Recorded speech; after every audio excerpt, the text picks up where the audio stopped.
primera instancia por agradecer a la Universidad Católica por la invitación, a la decanatura, a la maestría y especialmente pues al profesor Fabián, que se puso en contacto conmigo, y pues para estar en este espacio de conversación con ustedes, que aspiro que sea un espacio agradable en el que podamos intercambiar perspectivas.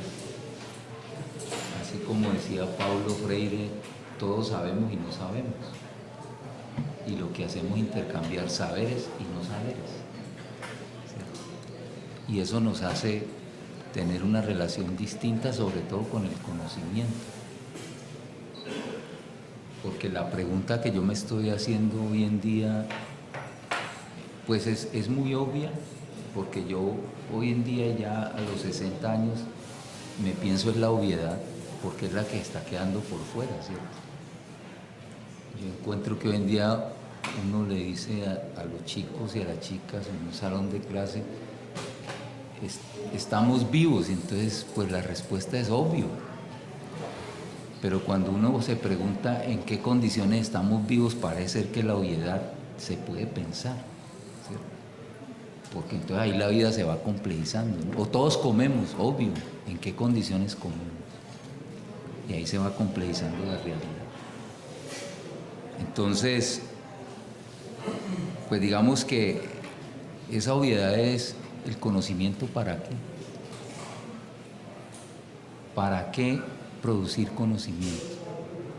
Puede ser una pregunta elemental de entrada, digamos, a esta conversación.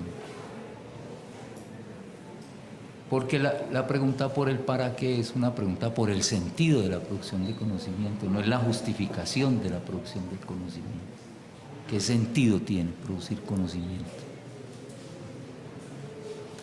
Y aquí hago un punto para decirles que estoy asustado, ¿cierto? A mí estos espacios me causan terror cada vez más, y cada vez más los espacios académicos me causan más terror, tal vez porque como ando en año sabático, entonces llevo un año en el mundo de las comunidades donde la cosa es completamente distinta, ¿cierto? El mundo del hacer, del pensar, del soñar, del sentir, del vivir es completamente distinto. Entonces, claro, tengo un susto terrible.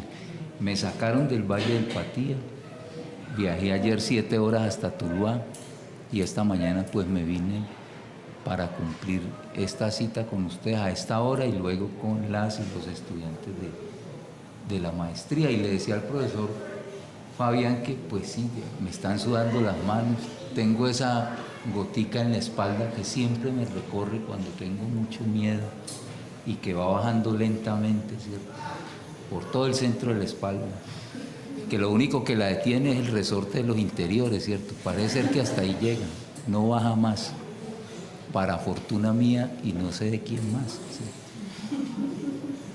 La otra pregunta que yo me hago, también como muy obvia, es ¿y qué es lo que tenemos que pensar en esta parte del mundo que se decidió llamar América Latina? ¿Qué es lo que nos corresponde pensar desde este lugar? Y lo digo porque este lugar del mundo hace ya más de 500 años cambió la perspectiva del mundo. Había la sospecha de la cuarta parte y apareció la cuarta parte, y nosotros hemos nacido en la cuarta parte. Y a mí me parece que tenemos una responsabilidad histórica inmensa, ¿cierto?, los que hemos nacido en esta cuarta parte, con todos los procesos complejos que han caracterizado este mundo nuestro en el proceso tanto del desarrollo de los pueblos que hoy en día llamamos originarios, como de la presencia de Europa en este lado del mundo y todas las consecuencias que eso ha tenido. Entonces, ¿qué es lo que nos corresponde pensar en este lado del mundo? Y uno podría decir inicialmente como América Latina en general, pero ¿qué nos corresponde pensar en esta parte de Colombia? ¿Cierto? Porque es que somos nacionales pero localizados. Por eso digamos que en el seminario, que es Poder y Subalternidad, vamos a trabajar lo del pensamiento situado, ¿cierto? porque es que parecería ser que las narrativas de la globalización, con su famoso discurso de la desterritorialización, nos desancla el lugar y nos ancla en qué lugar, en el no lugar, del cual algún antropólogo hablaba en alguna oportunidad, o qué es lo que tenemos que hacer con estos lugares nuestros, ¿cierto? Con las historias locales, ¿qué tenemos que hacer? Ojo, y sigo preguntándome si es que vale la pena hacer algo con las historias locales, ¿no? Porque como se pregunta Arturo Escobar de manera muy contundente, ¿quién defiende hoy en día el lugar? Y a renglón seguido se pregunta, bueno, ¿y es defendible el lugar hoy en día cuando la narrativa es que tenemos que ser ciudadanos globales, es decir, conectados con el mundo, con todo el mundo? Y uno diría, ¿y nos conectamos con el mundo desde a dónde? Es decir, tenemos, como diría Rodolfo Kusch, un suelo cultural donde pararnos. Y ese suelo cultural está compuesto de ¿qué? ¿Cuál es la naturaleza de ese suelo cultural? O si seguimos respondiendo a la negación histórica que construyó la autonegación sistemática para avergonzarnos de lo que somos, o para sentir miedo de lo que podemos ser. Ya en alguna oportunidad Aníbal Quijano lo ha dicho, es hora de dejar de ser lo que no somos. ¿Y qué es lo que no somos? Es decir, ¿en qué nos convirtieron? Eso es otra pregunta. Como ustedes podrán ver, lo que he traído son preguntas que me estoy haciendo, que las traigo en voz alta para compartirlas con ustedes, ¿cierto? Para que entre todos y todas vamos reflexionando sobre esto y, como diría alguien por ahí, vamos construyendo colectivamente el conocimiento, porque entonces ahí hay otro problema, ¿cierto? Si es que la producción de conocimiento es una cosa abstracta, o eso lo podemos geopolíticamente ubicar, si es que hay lugares hegemónicos de producción de conocimiento que legitiman un tipo de producción de conocimiento y deslegitiman otras maneras de conocer la realidad. Ya Santiago Castro Gómez lo habría dicho en la híbrida del punto cero, ustedes lo recordarán, ¿cierto? Esos conocimientos ilegítimos. Y entonces, ¿por qué es que son ilegítimos o quién los convierte en ilegítimos? Es decir, son ilegítimos porque no están en correspondencia con el canon metodológico de la forma de producir conocimiento. Pero ¿cómo conocen la gente la realidad, su realidad? Eso es otra pregunta. ¿Cómo la conocen? Y uno podría incluso decir, bueno, ¿y la conocen realmente? La gente conoce su realidad. Porque la gente no anda haciendo investigación como la academia se plantea, ¿cierto? Que para poder conocer la realidad, pues hay que investigar. Fals Borda se hacía la pregunta, ¿cierto? ¿Conocer la realidad para qué? Si no conocemos la realidad para transformarla, entonces no estaríamos haciendo realmente un ejercicio para él válido y contundente de conocimiento de la realidad. Si la conocemos solamente para verla y tenerla ahí, ya la conozco, pero si ese conocimiento no apunta a la transformación, desde la perspectiva de Fals Borda no estaríamos haciendo mayor cosa con el conocimiento. Entonces, son como esas preguntas por las que inicio esta conversación, ¿cierto? Porque parecería ser que en ese mundo que se ha dado en llamar occidental moderno, y aquí reconociendo que hay muchas modernidades y que el occidente es plural, es decir, que hay muchos occidentes también, ¿cierto? Parecería ser que se ha impuesto una manera específica de conocer la realidad y producir conocimiento frente a esa realidad, y eso pues históricamente se ha conocido como método científico, ¿cierto? Y quienes hemos estado en las ciencias humanas y sociales, pues ese traslado de la manera como las ciencias naturales conocieron la realidad se trasladó al conocimiento de las sociedades humanas, ¿cierto? Ya Wallenstein, recordemos, en Abrir las ciencias sociales, como nos mostraba esa historia de conformación, ¿cierto? Y cómo se hace ese traslado del método. Y lo fundamental es el método. Parecería ser que lo fundamental es demostrar que el método está bien construido para conocer la realidad y no la realidad a conocer.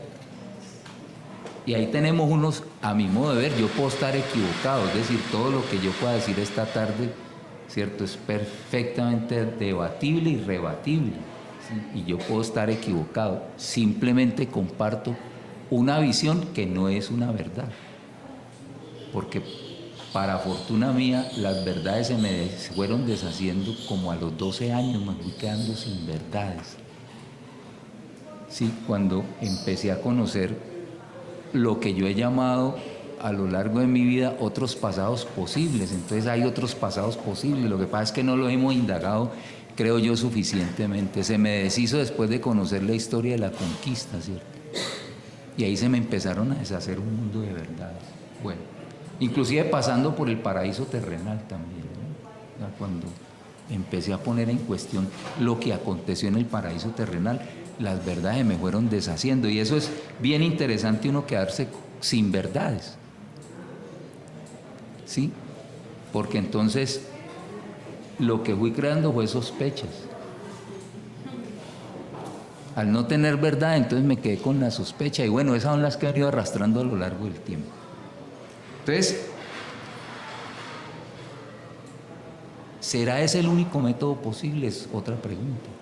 Esto para pensarnos un poco en si hay epistemes otras, que no son otras epistemes, en el sentido de que no es un agregado más a una multiplicidad de epistemes, ¿no? Sino que es pensarnos la posibilidad de que hayan maneras otras y no otras maneras otras de conocer la realidad, ¿cierto? Y pensarnos si estaríamos en la disposición, y hablo en este sentido, en la disposición de abrirnos a la posibilidad de maneras otras de conocer la realidad, que inclusive, diría yo, hoy en día no pasarían necesariamente por un ejercicio racional, porque la pregunta que me estoy haciendo hoy en día es, ¿y la emocionalidad que el mundo occidental moderno tanto ha problematizado?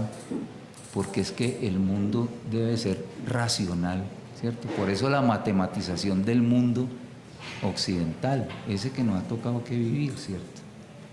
Intensamente, contradictoriamente. Pues yo no voy a despotricar aquí el mundo occidental, ¿no? Pues le caben críticas y reconocimiento, eso es lo de menos. Sino, ¿qué ha pasado entonces con esa emocionalidad? Es decir, hasta dónde ese mundo de lo sensible, o como diría Rancière, ese reparto de lo sensible, ¿cómo es que ha estado? Porque parecería ser que lo que tenemos es que controlar las emociones, o por lo menos a mi generación nos insistieron mucho en eso, ¿cierto? Había que controlar las emociones, inclusive más, y bueno, es que fueron más allá de las emociones, las pasiones. Entonces teníamos que controlar las pasiones. Entonces se imaginan un ser desapasionado. Yo nunca lo pude concebir, ¿cierto? Pero entonces era como ese universo de lo sensible, ojo, que sería la aiestesis, no la estética, sino la aiestesis. Porque después la filosofía se va a meter es con la estética, que es la reflexión sobre lo bello, no es la aiestesis, que es la reflexión sobre el mundo de lo sensible. ¿Cómo nos relacionamos desde el mundo de lo sensible con la realidad para conocerla? ¿Es posible eso? Ojo, y es una pregunta que me estoy haciendo en la academia, donde eso podría parecer casi que un absurdo, ¿cierto? Digamos, en la narrativa del método racional de conocimiento de la realidad. Entonces, ahí hay otro punto que quiero pues colocar para la conversación, ¿cierto? Es decir, entonces, ¿será posible desde el mundo de lo sensible acercarnos al conocimiento de la realidad? Y si eso es posible, ¿cómo sería? Yo no traigo las respuestas, me estoy haciendo las preguntas. ¿Cómo sería eso? ¿Ya? Y muy seguramente muchas de esas prácticas las podemos tener en muchos mundos de sentido que no necesariamente puedan estar cercanos inclusive al mundo académico, ¿cierto? De lo cual muchas y muchos de los que están aquí, si no todas y todos, han tenido algún tipo de experiencia de acercamiento. Hay algo que uno a veces en la vida comunitaria, en términos del pensamiento, lo pone a pensar, ¿no? Es como esa filosofía de la pragmática en el mundo campesino, en los mundos afro, en los mundos indígenas. Cuando don Manuel llega donde don Antonio y le dice: don Manuel, es que el cerco suyo se ha caído, entonces su vaca pintada se ha metido a mi rosa y se está comiendo el maíz. ¿Y qué es lo que hay que hacer ahí? Pues hacer el cerco. ¿Qué más él le discute a eso? ¿Cierto? Entonces es una pragmática de la vida que es muy interesante. Digo esto porque a veces nos pasamos discutiendo las palabras, ¿cierto? Y nos enredamos en las palabras. Las palabras tienen una maravilla, es que nos permiten comunicarnos, pero también nos permiten enredarnos de una forma maravillosa. Y quedarnos en esa discusión que es muy interesante, ¿cierto?, sobre las palabras. Bueno, el entendido que también las palabras, y eso ya lo ha dicho mucha gente, pues nos permite construir realidad, ¿cierto? El lenguaje nos permite construir realidades. Entonces, como esto es una conversación, digamos que esto no es una conferencia, sino una conversación en donde pues yo tengo un tiempo de presentar estas inquietudes y después nos damos el tiempo de intercambiar todas las inquietudes que tengamos. Yo voy como colocando estos mojoncitos de inquietud para ver qué hacemos con los que les haga sentido, ¿cierto? Puede ser que al final de esta conversación ustedes digan: no, lo que este man dijo a mí no me hace sentido, y eso es válido, ¿cierto? Entonces, ¿qué hace uno? Pues uno se levanta y se va, no hay nada más que hacer. Pues si eso no me hizo sentido, uno se va con tranquilidad, y no hay que armar tropeles ni alborotos de nada, ¿no? Este man lo que dijo no me hace sentido, entonces hasta luego. Lo que uno pediría es que se despidan, ¿cierto? Lo mínimo, hasta luego. Bueno, que le vaya bien, porque pues estos son encuentros de vida muy ocasionales que hay que aprovecharlos al máximo, ¿no? Así sea para que alguien se pueda despedir de uno diciendo: no, este man definitivamente no le creo a ese cuento, ¿no?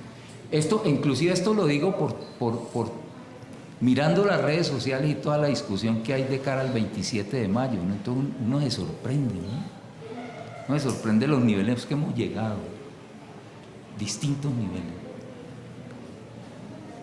Entonces yo ya opté porque en mi Facebook ya yo no hablo más de eso, yo tomo una decisión y la hago, la pongo en práctica, porque muy seguramente muchos de los que están diciendo que sí, que esto, que lo otro, que tal, llegan a las 4 de la tarde y no han ido a la mesa de votación. Entonces, bueno, ¿en qué quedó todo el discurso y toda la promoción y toda? No, las cosas son concreticas. Como decía el maestro Gramsci, ¿cierto? A problemas concretos de realidades concretas. Entonces vámonos a la concreta, porque es que a veces los discursos nos distraen de la concreta. Y vivir es un asunto concreto, no es abstracto. Por eso el padre Camilo Torres decía, creo yo que muy acertadamente, con estas cosas de la metafísica y el mundo de lo real, que para qué pensábamos si el alma era mortal o inmortal sabiendo que el hambre era mortal, ¿cierto? Es una cosa concreta. Usted no come y se muere. Lo que le pase al alma, eso es otro asunto, pero el hambre es un asunto de vida o muerte. Bueno. El otro asunto que quiero plantear es 3 asimetrías que en este mundo moderno colonial me parece que han sido fundamentales a la hora de determinar qué es científico, qué no es científico, qué es legítimo, qué no es legítimo, ¿cierto? Y una primera, y bueno, eso hay un texto muy famoso de Walter Benjamin, es esa asimetría entre civilización y barbarie, ¿cierto? que yo creo, tengo la sospecha, pero puedo estar equivocado, de que esa asimetría sigue vigente, muy vigente. Todavía hay bárbaros por ahí deambulando a los cuales hay que controlar, hay que resguardar, hay que delimitar en espacios, ¿cierto? Porque uno encuentra a veces que también en estas discusiones frente a la sociedad intercultural, somos interculturales en el salón de clase, pero cuando la realidad se nos acerca, cuando la otredad se nos acerca, esa otredad es problemática y huele, porque es que la otredad tiene olor, ¿cierto? Entonces huele a indio, huele a negro, porque el negro tiene almizcle, pero en el salón de clase somos los más interculturales del mundo. Inclusive, atendiendo al discurso ahora de campaña, inclusive progresistas podemos ser, ¿cierto? De una apertura mental impresionante y en la asepsia del salón de... Miren estos salones de clase tan asépticos. Bueno, este salón lo rompe el cuadro de la Virgen María y el de la señalización de la salida de emergencia. La ventaja de la salida de emergencia es que uno sale derecho al baño, ¿cierto? Y como a mí el miedo, yo lo somatizo en los intestinos. Entonces yo ya tengo ubicado para dónde tengo que salir a la hora de que mis miedos me jueguen una mala pasada fisiológica, porque somos cuerpo, ¿cierto? No nos olvidemos lo que dice Butler, ¿cierto? No hay nada que hacer, somos cuerpo. Esto para decir entonces que el pensamiento del conocimiento está encarnado, que eso no se produce abstractamente, eso lo producen gente concreta en lugares concretos, ¿cierto? Entonces, habrá una corpopolítica del conocimiento y habrá una geopolítica del conocimiento, son preguntas que yo me estoy haciendo. Entonces, civilización y barbarie. Ahí hay una simetría interesante que venimos arrastrando, ¿cierto?, a lo largo de la historia y que yo tengo la sospecha de que todavía se sigue reproduciendo en las aulas de clase de las escuelas. Yo escucho muchos discursos en las escuelitas, ¿cierto?, que nos están hablando de quienes nos redimieron. Y le debemos mucho a quienes nos redimieron. Popayán, que es una ciudad que fue una de las ciudades esclavistas por excelencia, ¿cierto?, que hace parte de, bueno, como la sociedad en general, yo puedo estar equivocado, porque yo creo que esto es una sociedad impresionantemente racista. Pues en el Morro, que es uno de los íconos, de los símbolos de la ciudad, pues está el adelantado don Sebastián de Belalcázar, ¿cierto? Uno de los promotores de uno de los más grandes etnocidios y genocidios que ha tenido la humanidad. Y bueno, uno podría decir que seguimos adorando a quienes nos someten. Muchos debates de eso están puestos a la orden del día de cara al 27 de mayo, ¿cierto? Seguimos adorando a quienes nos someten. Pero bueno, eso es otro asunto. ¿Arrastramos eso? ¿Cierto? Es una pregunta. Seguimos arrastrando esa dicotomía entre civilización y barbarie, porque entonces aquí también el asunto es el problema de la otredad, ¿cierto? ¿Y quién es el otro? La otra. ¿Y cómo entonces nosotros miramos esa otredad? Ojo, que como diría alguien, esa otredad que es nuestra alteridad y nos constituye. Porque parecería ser que una sociedad racializada, los otros son esos otros. Yo no soy otredad de nadie, ¿cierto? La híbrida del punto cero, ¿no? Yo miro de aquí para allá, pero a mí no me caben las miradas de ustedes. No, yo estoy aquí, esa palabra que ha venido haciendo carrera en Colombia desde algún tiempo, y estoy blindado frente a las miradas de los demás, ¿cierto? Yo soy el que miro. La otredad son ustedes, yo no soy alteridad de nadie. Entonces uno podría hacerse la pregunta, porque estamos hablando de conocer la realidad, ¿cierto? Y en esa realidad están esas otredades, y resulta que esas otredades nos constituyen. Bueno, ¿estamos en condiciones de admitir que nos constituyen esas otras otredades, valga la redundancia? ¿O eso lo podemos admitir solamente teóricamente?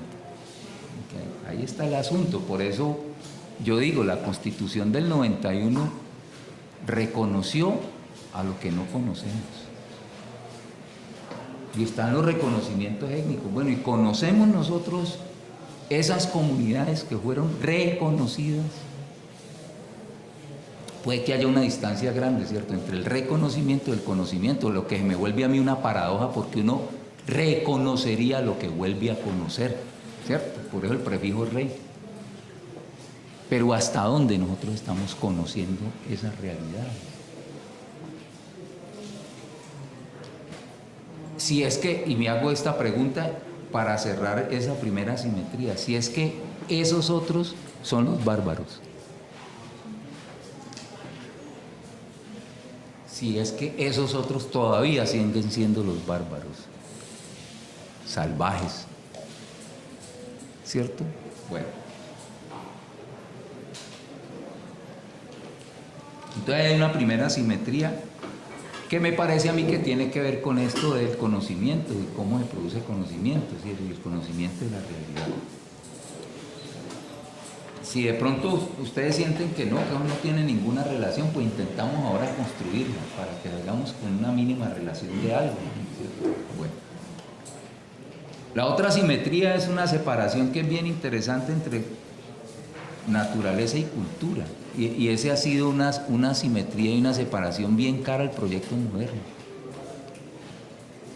Eso para mí lo que constituye y construye es la soberbia antropocéntrica, ¿cierto? El antropocentrismo, es decir, el ser humano considerando que es el protagonista, y la naturaleza, porque fíjense ustedes que se fue construyendo así hasta convertirla en un recurso, ¿cierto? Bueno, y en el desarrollo del capitalismo eso sí que se hizo muy bien. La naturaleza inclusive como un recurso explotable, inagotable.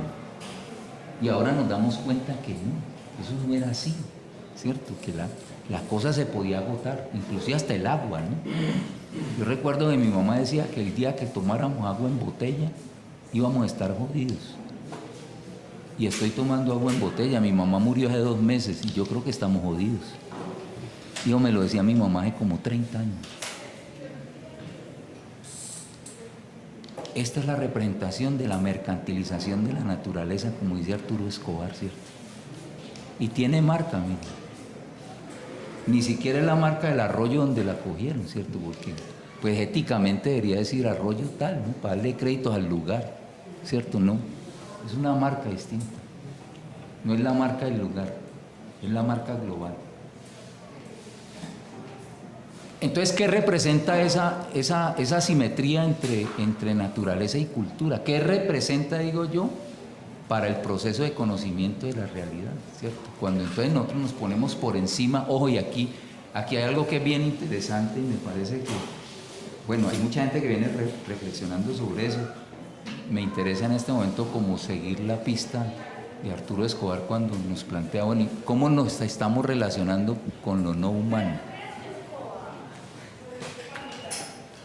Y resulta que estamos en un mundo de relaciones con lo no humano. Y aquí, digamos que yo lo que estoy poniendo en cuestión o lo que me estoy preguntando es, bueno, ¿y qué vamos a hacer con la soberbia? ¿Cierto? ¿Qué vamos a hacer con la soberbia? ¿No es acaso la soberbia la que nos ha llevado a esta debacle ambiental? ¿No es acaso la soberbia del sujeto moderno que volvió la naturaleza un recurso explotable ilimitadamente, con la noción primero de civilización, luego de progreso y luego de desarrollo? ¿Cierto? Miren esa secuencia histórica, ¿no? En nombre de la civilización, del progreso y del desarrollo, hemos ido acabando con lo no humano que nos hace humanos, porque nos constituye a nosotros los humanos. Entonces, ahí valdría la pena pensarnos en el proceso de producción de conocimiento, cómo estamos nosotros estableciendo esa relación con lo no humano. Entonces uno podría decir, bueno, lo no humano aquí podría ser que pues la fauna, la flora, ¿cierto? Pero resulta que hay comunidades en que en lo no humano están los espíritus y eso también nos constituye, porque vienen las cosmogonías, ¿cierto? A nosotros en el proceso de conquista nos dijeron que estos pueblos no tenían religiones y no creencias. Ahí hay otra simetría, ¿no? Bien interesante. Y bueno, una parte de la iglesia, porque han habido muchas iglesias, creo yo también, ¿cierto? Se encargó de posicionar esa visión, de que entonces teníamos una religión que era legítima y verdadera. Y yo sigo escuchando todavía eso, ¿cierto? Todavía. Digamos que no estoy hablando de 1492, ¿cierto? Todavía yo sigo escuchando eso. No es que son creencias, ¿no? Porque pues ahí hay una disputa de poder, ¿cierto? Inclusive una disputa de poder simbólico, que es bien interesante el asunto. Entonces, bueno, ¿qué consecuencias tiene esa separación entre naturaleza y cultura en el proceso de producción de conocimiento? Una tercera asimetría que me gustaría pues compartir con ustedes es esa entre razón e irrazón, ¿cierto? Y entonces tal vez lo asocio con lo que venía diciendo anteriormente, con esto del mundo de lo sensible. Entonces, quienes quizá nos podamos comportar mucho desde esa sensibilidad somos irracionales porque actuamos por emociones, ¿cierto? Yo alguna vez le preguntaba a mi mamá que cómo me habían hecho, ella con mi papá, ¿cierto? Y claro, pues mi mamá murió de 94 años, entonces imaginan ustedes la estructura mental de mi mamá para responderme eso. Entonces yo le decía que había sentido, que si se había emocionado, que me dijera, porque yo necesitaba saber si yo era producto de la emoción también y de la pasión. Parece ser que sí, parece.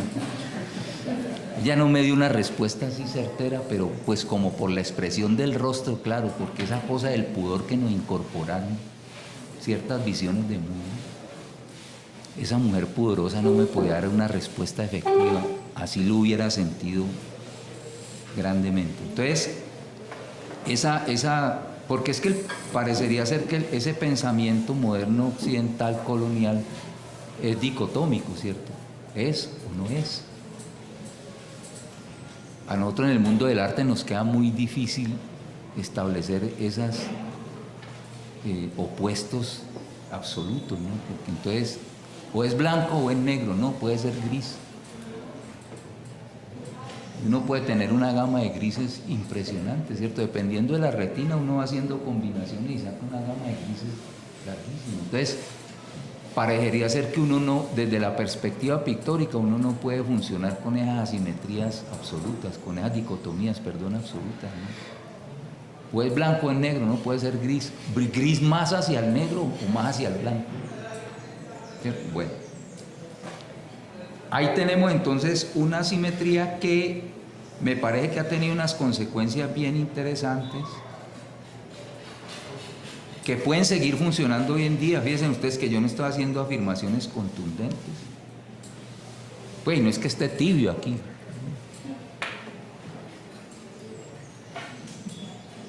Porque pues hoy hay una expresión que ha salido maravillosamente, que es lo tibio, ¿cierto? Tibio. O sea, usted no dice ni una cosa ni la otra. Soy pero no soy.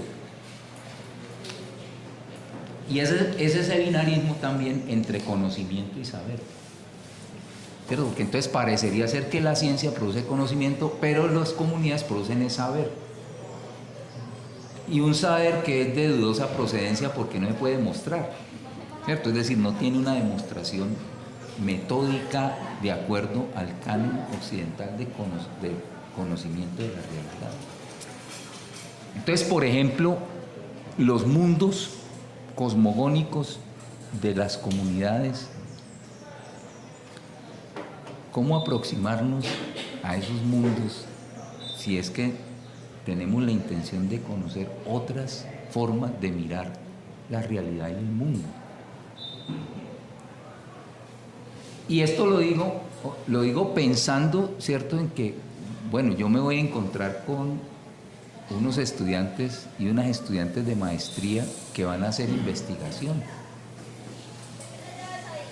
¿cierto? Entonces uno podría decir, bueno, ¿y para qué van a investigar? Hay gente que está pidiendo a gritos, vengan a investigarnos, ¿cierto? Academia, venga, investiguenos, que estamos necesitando la investigación que ustedes puedan realizar.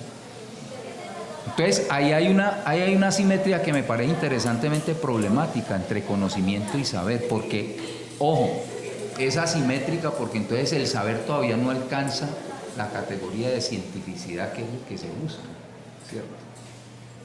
Para poder establecer de que eso es un conocimiento válido. Ahí viene el asunto de la validación, que me parece que es interesante.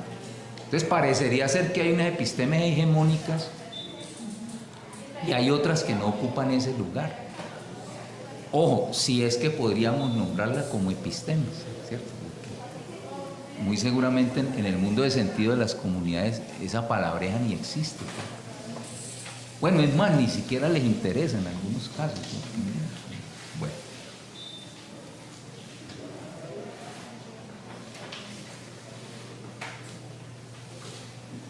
Bueno, quien quiera decir algo, no hay problema, ¿cierto? La tiranía de la palabra ya me empieza a aburrir.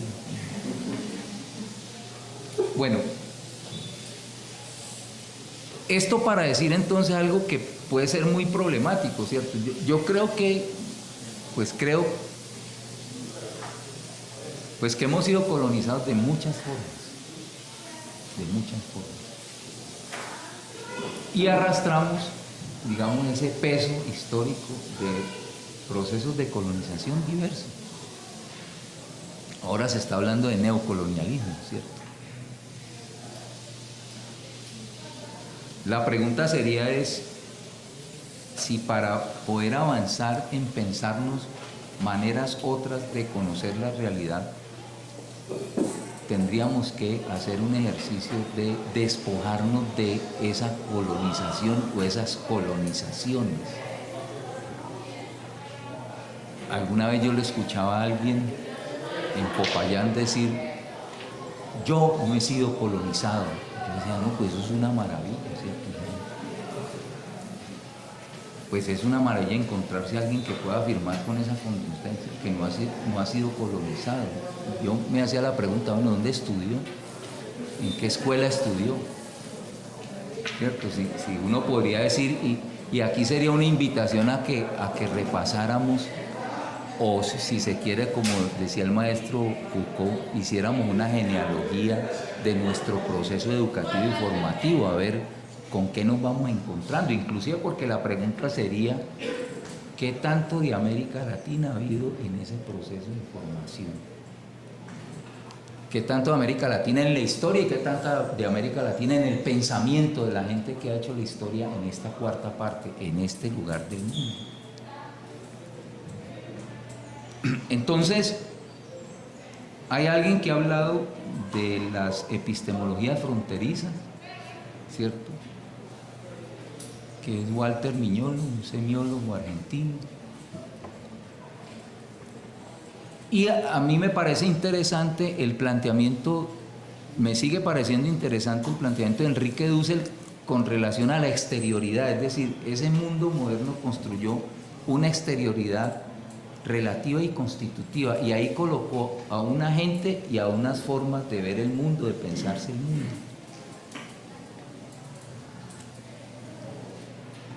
Entonces no es una exterioridad absoluta, ¿cierto? ¿No? Porque se relaciona esa exterioridad con el proyecto hegemónico y se relaciona, digamos, asimétricamente, porque ahí hay una construcción de relaciones de poder asimétricas.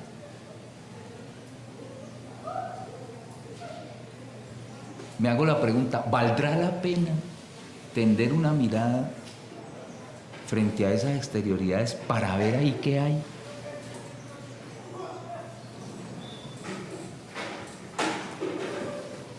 Yo lo que tengo aquí es un texto que no lo estoy siguiendo, pero la mecánica me hace hacer que yo paso unas páginas allí, pues yo no lo estoy siguiendo, ¿sí? Acá ahí siempre hacemos eso, ¿no? Uno trae un texto y termina en otro asunto.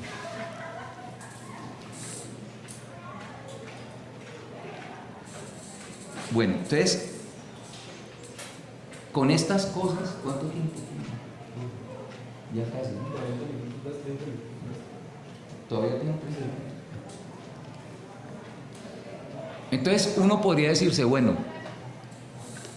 habrá necesidad entonces de hacer un ejercicio de descolonización o de decolonialidad. Y si es necesario, ¿para qué? Quiero decir con esto que quien se sienta cómodo en su propia colonización, estas palabras no las escuche, ¿cierto? No hay necesidad de escucharlas, ¿no?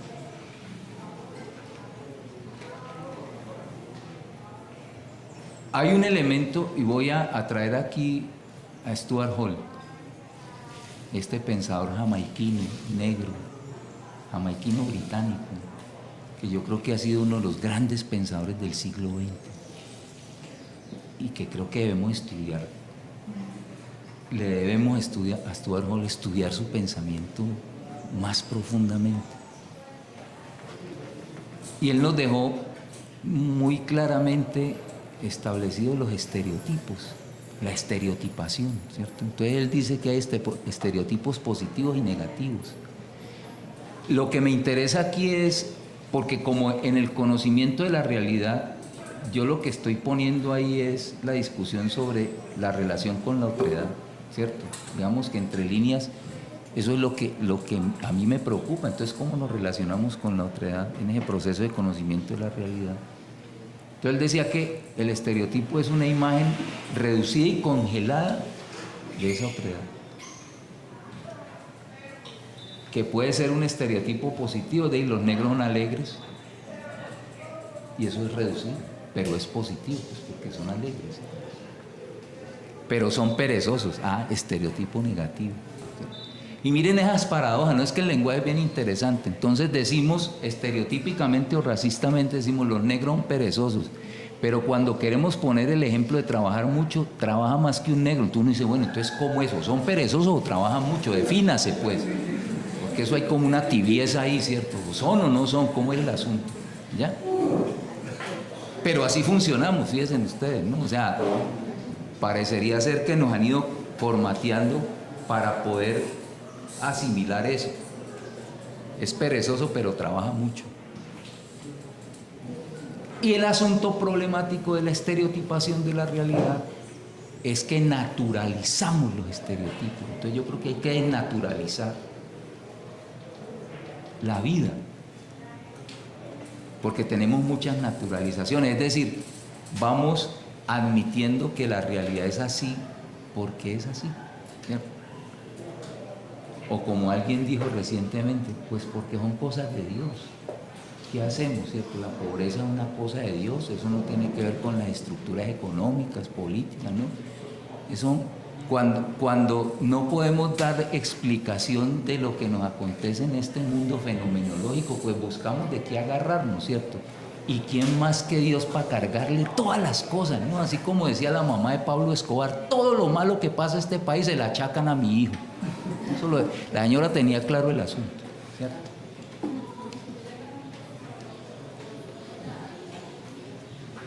Ya estoy citando gente problemática, ¿no? Pero bueno, hacen parte de la realidad nuestra. ¿Se acuerdan de ese debate que hubo porque alguien propuso que la toalla de Marulanda Vélez fuera al Museo Nacional? Y eso fue un debate impresionante.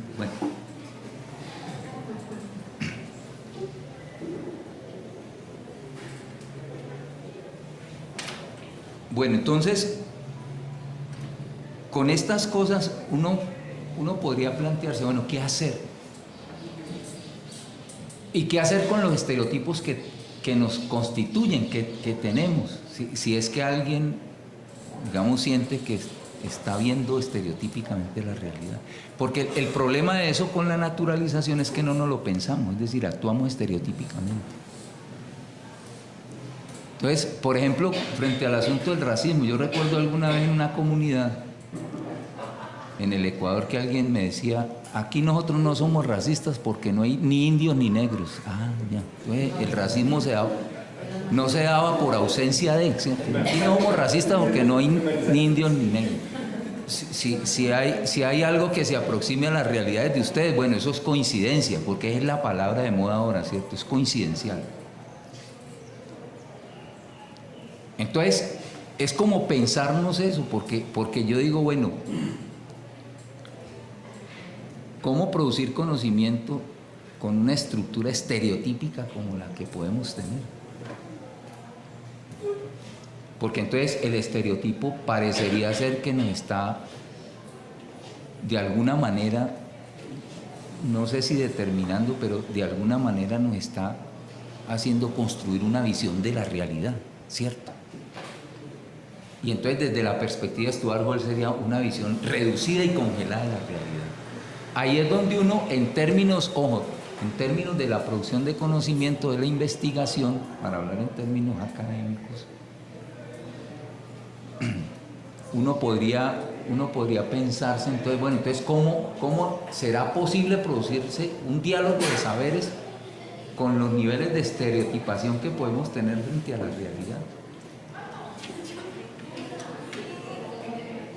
¿Será posible el diálogo de saberes? Para que no se vuelva eso como una especie de puesta en escena de la conversación, ¿cierto? Decía alguien por ahí que lo importante no es el diálogo, sino los términos de la conversación. Entonces, ¿cuáles van a ser los términos de la conversación? Porque hay diálogos que son monólogos con apariencia dialógica, ¿cierto?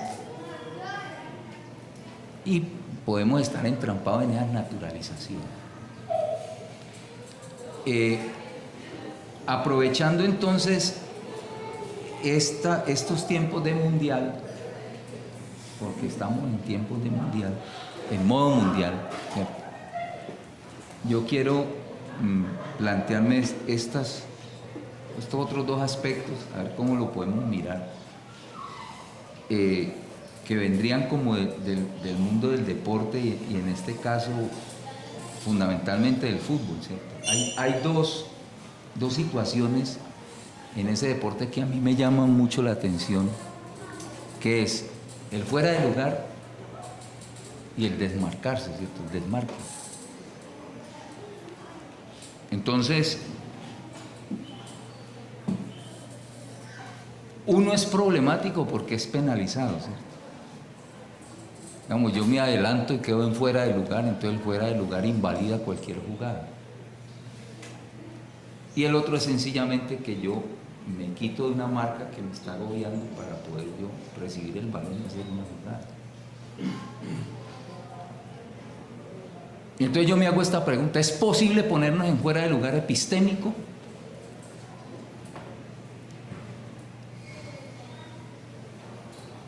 En la zona de confort epistémica en la que hemos estado desde hace cuánto, hay una zona de confort epistémica, creo yo, ¿cierto? Siguiendo a Boaventura de Sousa en este caso, ¿cierto? Entonces, ¿será posible pensarse un fuera de lugar epistémico? Es decir, ¿será posible en esa medida descentrarnos, ¿cierto?, de ese lugar cómodo epistémico en que hemos podido estar? No estoy diciendo que ustedes lo estén, ¿cierto? Estoy diciendo que hemos podido estar. Yo pongo en sospecha todas esas cosas. Y por otro lado, que nos pudiéramos pensar si es posible desmarcarnos de nuestra propia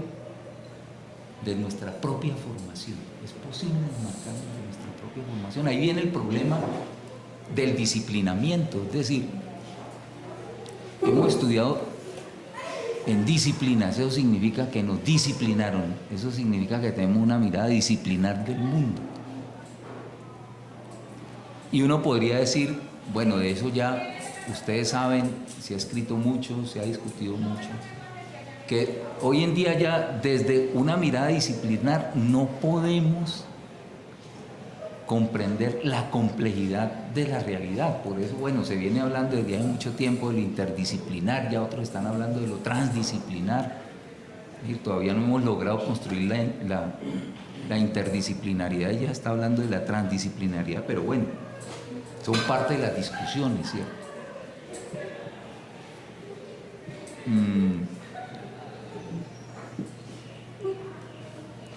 Porque entonces, desde lo disciplinar podríamos estar construyendo, como diría Stuart Hall, una mirada reducida. Acuerden que el viejo Edgar Morán decía que que el problema era que estábamos con un pensamiento simple intentando comprender una realidad compleja. Entonces, que lo que teníamos que desarrollar era un pensamiento complejo que nos permitiera entender la complejidad de la realidad. Yo no sé hasta dónde el sistema educativo oficial que tenemos nos esté permitiendo, ¿cierto?, desarrollar una mirada compleja, una realidad compleja. No olvidemos que la calidad educativa está siendo medida con las pruebas saber. Y bueno, ahí hay otra paradoja bien interesante, ¿cierto? Porque entonces quienes aquí han estudiado en educación pues conocen esos debates, ¿cierto? Cómo el decreto 804 establece la educación como una política pública, ¿cierto? Del Estado, dice así, para las comunidades étnicamente diferenciadas. Es decir, que los pueblos étnicamente diferenciados tendrían derecho a construir su propio sistema educativo. Pero cuando se hacen las pruebas, se hacen sobre la base de los universales, ¿cierto? Es decir, las particularidades étnicas y del lugar quedan por fuera. Por eso es que esas instituciones que están desarrollando proyectos etnoeducativos, ¿en dónde quedan en la tabla de clasificación de la calidad educativa? Pues no, están en los últimos lugares. Y lo que uno siente, puede que mi mirada sea muy equivocada, pero lo que yo siento es que hoy en día inclusive hay instituciones educativas, y sigo hablando de conocimiento de la realidad, ¿cierto?, que están dedicadas, como en una gimnasia cognitiva, a preparar a sus estudiantes para que les vaya bien en las pruebas saber. Y ese es el proyecto educativo, ¿cierto? Estar en el top, por lo menos en el top 10, para atraer también el lenguaje de lo que nos acerca con el Tour de Francia y las expectativas de Nairo Quintana, ¿cierto?, para estar en el top 10 de la tabla de clasificación de la calidad educativa. Bueno, es posible entonces la pregunta de si nos podemos poner en fuera del lugar epistémico y si nos podemos desmarcar de nuestro confort disciplinario. Esto lo digo pensando en una pregunta que hace Zulma Palermo, que es una literata argentina. Ella dice: ¿podemos pensar en pensar de otra manera si no están dadas las condiciones para simplemente pensar? Y ese interrogante me parece interesante, ¿cierto? La pregunta sería: ¿están dadas las condiciones para simplemente pensar? O esas condiciones para simplemente pensar tenemos que construirla. Entonces, ¿cuál sería la ruta para construir esas condiciones para simplemente pensar? Porque yo lo que estoy viendo también es que entonces los maestros y las maestras, hoy en día, la presentación de informes, la llenada de formatos y las pruebas saber no les permiten pensar el proyecto educativo, no les permiten pensar, ¿cierto? Entonces, una pregunta es: ¿qué están pensando los maestros y las maestras? Si todo ese aparataje no les permite pensar un proyecto educativo. Y claro, quienes se atreven a pensar el proyecto educativo, pues tienen que o dejar a un lado o aplazar un momento de eso, entonces después los coge el ministerio, le hace la prueba y quedan en los últimos renglones de la tabla de clasificación. Bueno, aquí vendría otro asunto, que es el indisciplinamiento, ¿cierto? ¿Cómo indisciplinarnos? Y ojo, voy a hacer esta precisión porque creo que en las críticas que se plantean a esta manera de enunciar las cosas, se ha argumentado que lo que, digamos, la opción de Colonial está planteando es que se acaben las disciplinas. No, es cómo una disciplina se repiensa a sí misma de tal manera que le permita dejarse afectar por otras disciplinas y a su vez afectar otras disciplinas. Y ese sería el indisciplinamiento. Aquí no estamos diciendo que se acaben las disciplinas, no. ¿Cierto? ¿Cómo indisciplinarnos? disciplinar, es decir, cómo desmarcarse y estar en fuera del lugar del confort epistémico o de la rigidez disciplinar, ¿cierto? Que puede impedir que tengamos una mayor apertura a el conocimiento de la realidad. Entonces, ¿valdrá la pena indisciplinarse? Esa es mi pregunta, ¿cierto? Y es una pregunta para la maestría. ¿Valdrá la pena el indisciplinamiento? ¿Tendrá algún sentido el indisciplinamiento? Es decir, que nos permita entonces mirar la realidad desde la otra orilla del río. Y lo interesante de mirar la realidad desde la otra orilla del río es que tenemos que pasar el río, y el río tiene un montón de contingencias, tantas que un remolino nos puede tragar, ¿cierto? Es así de sencillo el asunto. Bueno, un último tema, ¿sí? Ya, bueno. Un último tema podría ser la posibilidad de pensarnos subjetividades desmarcadas, por ejemplo, y cuáles podrían ser las implicaciones del desmarcamiento. Digamos que el asunto puede ser incómodo porque es invitarnos a dejar la comodidad, ¿cierto? Yo estoy muy cómodo pensando así, no es que así he pensado toda la vida. Entonces, ¿para qué cambiar? ¿Cierto? No tengo ninguna necesidad de cambiar, ni de pensar de otra manera, ¿no? Así estoy, me siento muy bien pensando así. Eso es perfectamente válido, ¿cierto? Quien tenga ese pensamiento no escuche esto que estoy diciendo, no tiene necesidad de escuchar. Haga caso omiso del asunto. Quienes no, entonces, ¿cómo sería la ruta de incomodarnos? Porque a mí me parece que hay palabras que se han estigmatizado. Y la incomodidad es una palabra, a mi modo de ver, estigmatizada.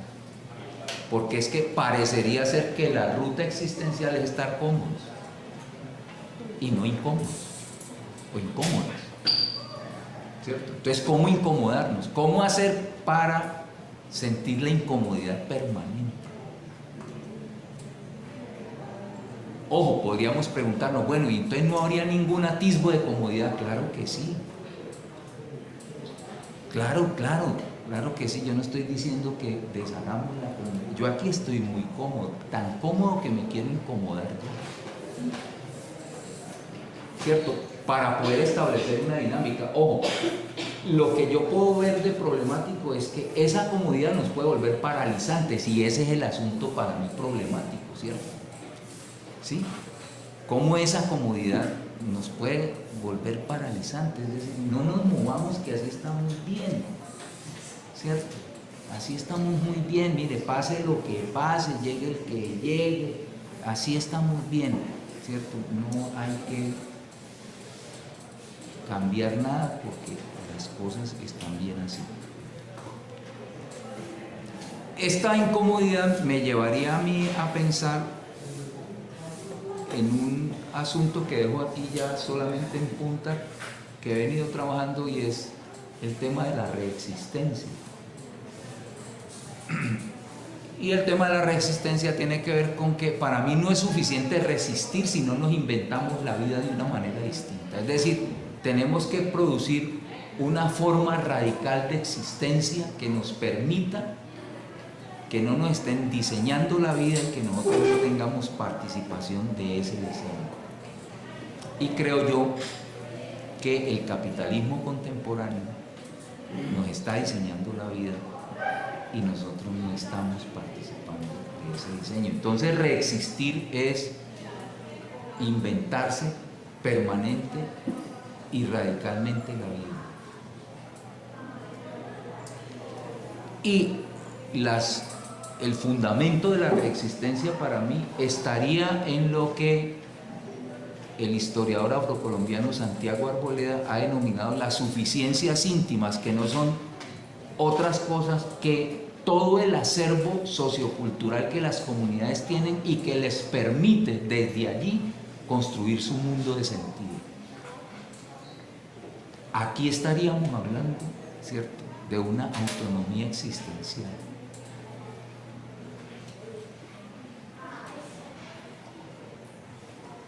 Y desde esa autonomía existencial,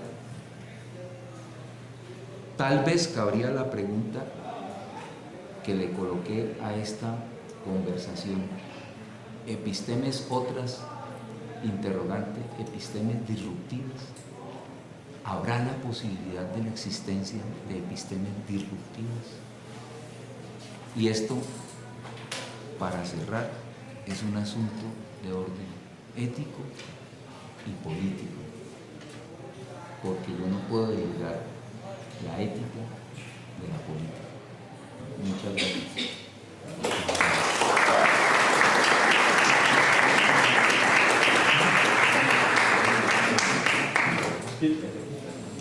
Abrimos un espacio para algunas preguntas al profe Adolfo Fernández. Maestro, es para mí siempre un placer escucharlos. Muchas gracias.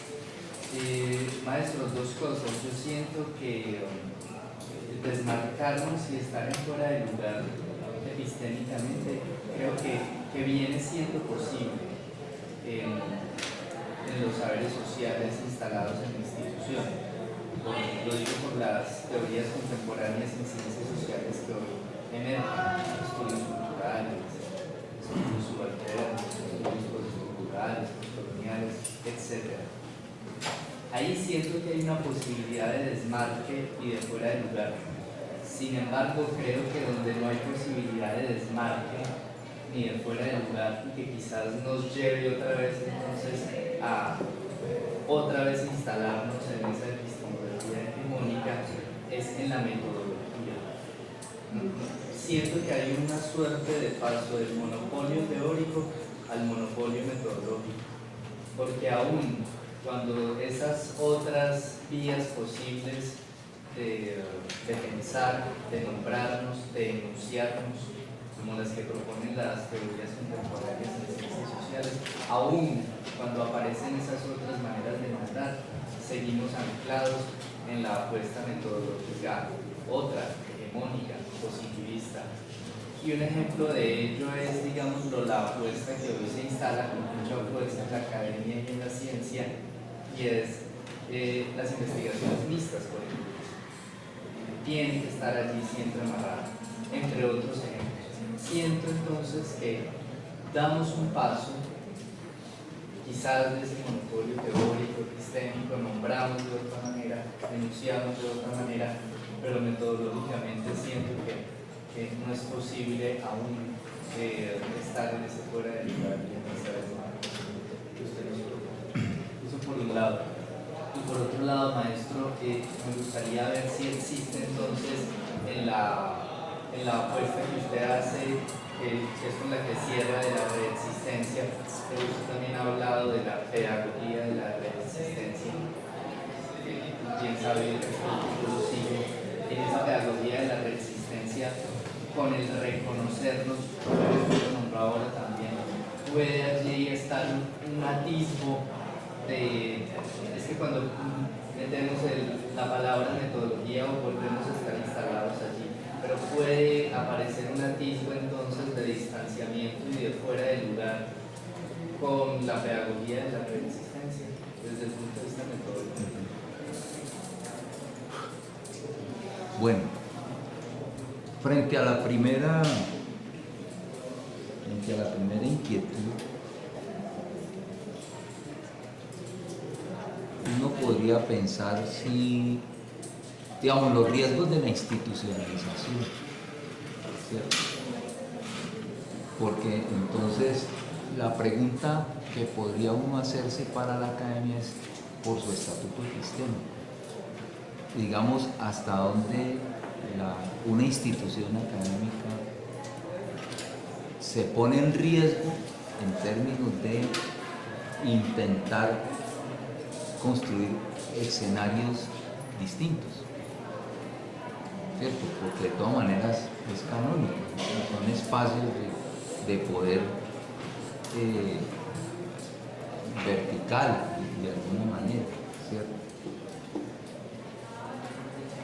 Eso por un lado. Por otro lado es de qué manera la institucionalidad mira el mundo de conocimiento que está por fuera de la institucionalidad,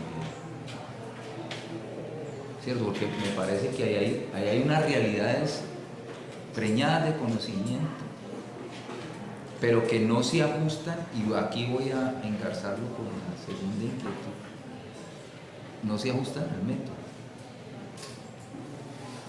Entonces uno podría, voy a decir una cosa que puede ser una herejía, ¿cierto?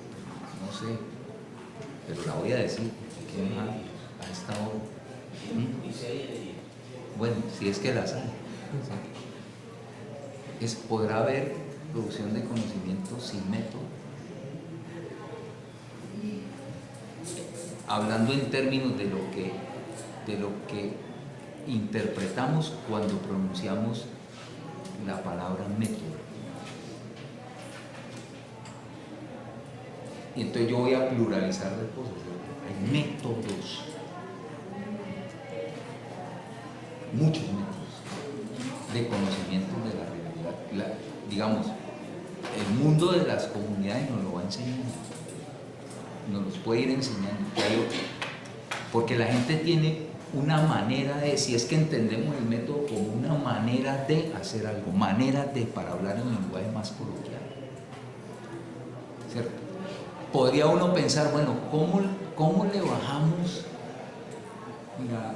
el pedestal a la categoría o al concepto método, ¿cierto? Que se ha canonizado tanto, y que la gente también tiene sus métodos, es decir, sus maneras de hacer, sus maneras de resolver. Fíjense ustedes, por ejemplo, hablando en términos de esto, del posconflicto y todas estas cosas que están dando, ¿cuántas comunidades no tienen maneras de resolver los conflictos que no necesariamente se corresponden con la lógica de cómo el Estado tiene su manera de resolver los conflictos? Entonces, pongamos un caso, ¿cierto? En la Guajira están los palabreros. Entonces, el palabrero es el que resuelve el conflicto, ¿cierto? Y vamos encontrando así muchas, voy a ponerlo en estos términos, muchas estrategias que las podemos ir mirando en distintos ámbitos. Bueno, estrategias para producir, por decir algo. Acuérdense, bueno, quizás los más jovencitos no tienen por qué acordarse de eso.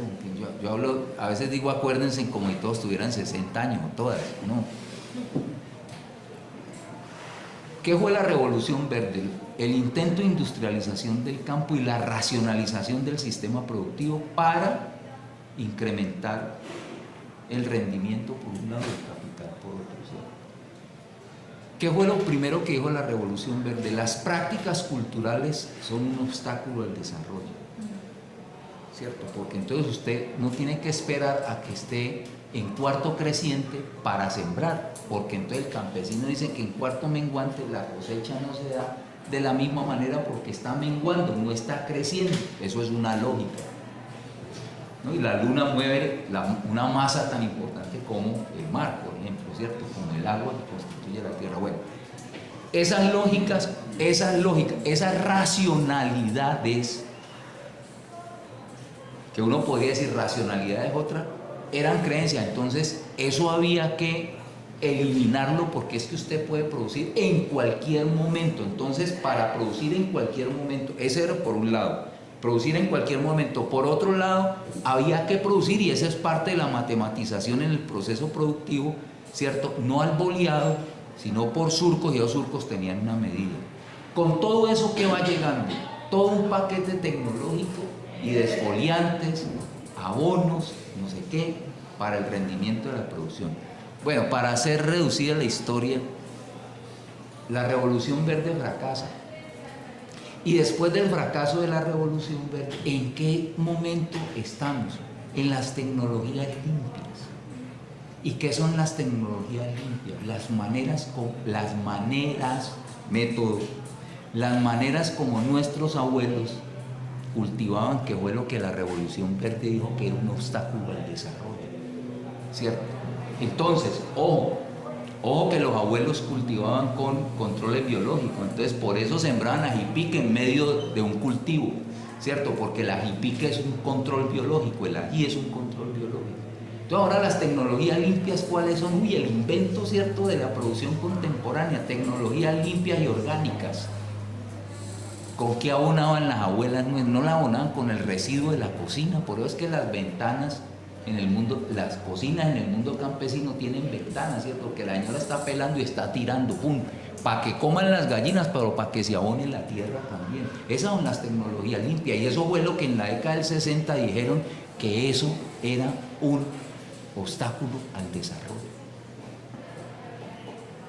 Producción orgánica, hoy en día se habla, ¿cierto? Y entonces se exige para los sellos de calidad producción limpia, producción orgánica. Bueno, eso lo hacían nuestros abuelos hace 100 años. Y eso dijeron que no. O sea, eso no era conocimiento, porque llegaron los extensionistas. Acuérdense de los extensionistas, ¿no? Y los que han tenido producción de café y todas las cosas, ¿no? Entonces cambiaron el caturra por no sé quién, no sé qué, y bueno. Se invalidaron todas esas maneras de, y estoy hablando del método. Para mí el método es ese, de Carmen, manera de. Entonces nos podemos pensar maneras de distintas para conocer la realidad. Ojo, no estoy invalidando la manera científica, ¿no? Es una, pero que no sea la única, ni que desarrolle la soberbia que ha desarrollado en tantos siglos de producción de conocimiento en el mundo moderno occidental. Para el caso nuestro, además colonial. Es una de tantas. A veces creemos que la universidad es el único lugar de producción de conocimiento y nos envalentonamos con eso y nos creemos el cuento y nos vamos a relacionarnos con el mundo más allá de la academia con esa perspectiva. ¿Qué le decían los extensionistas a los campesinos? Es que ustedes no saben cultivar, ustedes no saben sembrar, y les enseñaron a sembrar y fracasó esa siembra, para volver a ¿qué? A la siembra que hacían a los que le dijeron que de esa manera no era, ¿cierto? Buenas tardes, profesor. Gracias por estos comentarios, que a mí siempre me ayuda mucho a entender. Yo vengo a poner un poco el punto, porque bueno, yo vengo de la parte continental, europeo, conquistador, etc. Y quizás sea el único no que haya estudiado en Europa, porque seguro que hay compañeros que no han estudiado en Europa, pero sí el único que ha estudiado solo en Europa. Eso posiblemente sí lo sea. Entonces, para mí, llegar a Colombia ha sido un ejercicio intelectual muy interesante. Mi pregunta va relacionada al hecho de... Yo me he dado cuenta que en Colombia se piensa desde categorías del poder, desde categorías políticas. Usted ha hablado de resistencia, usted ha hablado antes de conquistador y conquistado, de alternativas, ha hablado de Arturo Escobar, que es la resistencia de la guerra al desarrollo, ¿no? Es decir, que está muy impreso la identidad conquistada, la identidad colonial. Mientras que en Europa continental no existe esa identidad conquistada. Paradójicamente hemos sido una zona mucho más conquistada que América, porque por España han pasado los moros, los fenicios, los romanos, los cartagineses. O sea, si hablamos de haber sido conquistados, los españoles han sido infinitamente más conquistados que, por ejemplo, los colombianos, pero infinitamente más. El hecho de que estuviera tan lejos Colombia o América era una protección frente a los conquistadores. Nosotros pues venimos desde tiempos de Aníbal. Entonces yo creo que eso en Europa se ha transmutado por una identidad religiosa que luego derivó en identidades culturales, renacimiento, ilustración. Mientras que yo veo que en América, pero en Colombia, por ejemplo, lo noto mucho más que en México, sí existe una identidad militar, diría, político-militar. Es decir, entendida como una cuestión de frontera, de conquista, de los españoles, el oro, etc. Entonces yo lo que veo que desde el plano nociológico, epistemológico, se tiende a estudiar las cosas desde una perspectiva relacional. Es decir, el poder al fin y al cabo pone amigos y enemigos. Y no se mete el dedo en el fondo. Es decir, el dedo va en horizontal, pero el dedo no va en vertical hacia abajo, a mi juicio, o no va del todo. Y entonces se olvidan las esencias, que yo creo que son fundamentales. Yo creo que detrás del conocimiento científico, y estoy completamente de acuerdo en los límites que tiene, el conocimiento científico es un descubrimiento de la humanidad, es un perfeccionamiento de la conciencia moral del ser humano, que, como decía Hegel, el destino de lo inmediato es ser abolido. Lo inmediato es la naturaleza. El destino de beber agua con las manos en el río es ser abolido. Ser abolido, ¿por qué? Por la botellita de agua mineral. Es curioso que Arturo Escobar ha vivido toda su vida criticando todo lo contrario a lo que hace, porque es un profesor bien afamado en Harvard, o bueno, no es en Harvard, pero bueno, en otra universidad muy reputada de Estados Unidos. Y a lo que yo me refiero es que el conocimiento científico no es un enemigo, sino es un alien que aparece, ¿no? Y del que nos tenemos que proteger, sino que es fruto de la conciencia del ser humano en su afán por conocer la verdad. Otra de las cosas que veo aquí también en Colombia es que hay una reticencia a utilizar la palabra verdad. La palabra verdad yo aquí la noto como muy contaminada, como muy... La verdad es lo que los españoles que vinieron aquí nos pusieron el crucifijo y dijeron esta es la verdad. Pero yo creo que la verdad es mucho más que eso, y la verdad es la realidad de las cosas. Claro, si la realidad es compleja y es dinámica y es dialéctica, pues la verdad tiene que cambiar. Pero que la verdad cambie no quiere decir que la verdad a mi juicio no exista, ¿no? Si quitamos los elementos de verdad, solo quedan las subjetividades. Y si nos quedamos solo con las subjetividades, ¿cómo llegamos a un acuerdo intersubjetivo en el que usted haga calle, yo hablo y luego yo callo y usted habla? Si me da por hablar todo el tiempo a mí o a usted callar todo el tiempo, ¿no? Un poco esa reflexión es la que yo quería poner encima de la mesa y conocer su opinión, claro. Bueno, muchas gracias. Y hay varios problemas, a mi modo de ver, en la situación. Uno, que evidentemente la situación europea de conquista es muy distinta, intraeuropea es muy distinta, extremadamente distinta a la situación de la presencia de Europa en América, ¿cierto? Y digamos que yo no sé hasta dónde la comparación que estás haciendo, pues desde la perspectiva latinoamericana, sea tan así, digamos, tan asumible de parte de nosotros como tú lo estás planteando. Claro, pues si algo hizo que los españoles pudieran hacer esta conquista en este territorio tan complejo y tan difícil, fueron los 8 siglos de invasión mora y todo el desarrollo militar que pudieron tener. Es decir, aquí llegaron militares entrenados. La pregunta que nos hacemos en América, inclusive más allá de las tecnologías, ¿no?, entre el arcabuz y el arco y la flecha, es por qué, llegando tan poquita gente, pudieron vencer a tanta gente. Pues por la experiencia militar con la utilización de unas tecnologías distintas. Eso por un lado, pero también nos llegaron las enfermedades, fíjate. Ellas mataron más que las espadas y los arcabuces, ¿cierto? Y estos pueblos no tenían las defensas a las enfermedades que nos llegaron. Eso es un contacto problemático, ¿cierto? A nosotros nos llegó la sífilis. Sí, a nosotros nos acabó casi la sífilis, ¿ya? Entonces lo que quiero decir con esto es que, digamos, respetando la perspectiva que tú tienes, uno no podría compartirla a pie juntilla de la manera como tú lo estás anunciando, ¿cierto? Porque son realidades muy distintas con complejidades muy distintas, ¿cierto? Habría que mirar, digamos, ese proceso en América. Para poner un ejemplo, fíjate, con el proceso de esclavización, cuando se da la libertad aquí en América, voy a decir primero esto,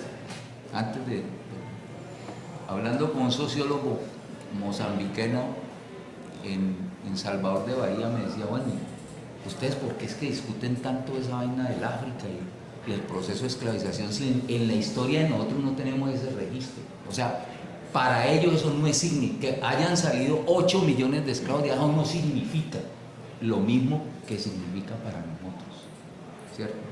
Ahí hay, fíjate, pues para poner con África también esa porque son situacionales, además de relacional, no situacional. ¿Sí? Y lo otro que iba a decir era Sí,